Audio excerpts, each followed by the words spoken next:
સુરત શહેરની eco cell crime બ્રાન્ચે એક મોટા કૌભાંડનો પર્દાફાશ કર્યો હોવાનું સામે આવ્યું છે કે જેમાં ગ્રીન વોલ એન્ટરપ્રાઇઝ નામની ફર્મ ચલાવતા આરોપીઓએ સ્ટોક માર્કેટ ટ્રેડિંગના નામે રોકાણકારો પાસેથી કોલર રૂપિયા પડાવી પેટીએમ પર 15 રૂપિયા મળી આવેલ છે, ત્યારે આ વિશ્વાસઘાત કર્યો હોવાનું સામે આવતા કાર્યવાહી હાથ ધરવામાં આવી છે. તો ઇકોસેલ ક્રાઇમ બ્રાન્ચે ભાગીદારોની પણ ધરપકડ કરી છે.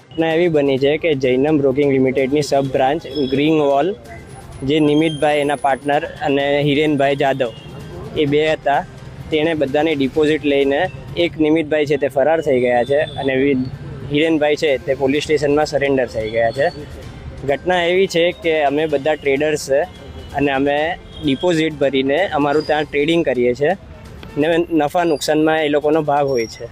પણ આજે સવારથી બધાની લિમિટ ચાલી ગઈ છે અને અમે અમારા ડિપોઝિટ માંગવા માટે ગયા તો કોઈને કોઈ જવાબ જ નથી મળતો. કેટલી કેવી ડિપોઝિટ છે?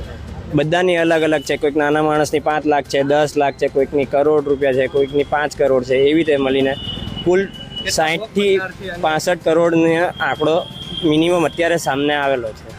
કેટલા ભોગ બનનાર છે અને કેટલો આંકડો લાગી રહ્યો? ભોગ બનનાર કમસે કમ 50 થી 60 લોકો છે, જેમાં નાના વર્ગના લોકો પણ છે અને મોટા પણ લોકો છે. નાના વર્ગના લોકોને અત્યારે કન્ડિશન એવી આવી ગઈ છે કે તે લોકો પાસે ઘરે જવા માટે બી પૈસા નથી ને એ લોકો કોઈક ઊંધું પગલું લઈ લે એવી સ્થિતિ આવી ગઈ છે. અમુક લોકો ફોરેક્સ માર્કેટનું ટ્રેડ કરતા કે કઈ રીતના કરતા? ના, આ ઇન્ડિયન શેર માર્કેટનું જ હતું, જે હતું તે બધું ને બધું લીગલ છે. અત્યારે તમે કોના વિરુદ્ધ ફરિયાદ નોંધાવી છે અને હવે આગળ તમારી શું માંગ છે?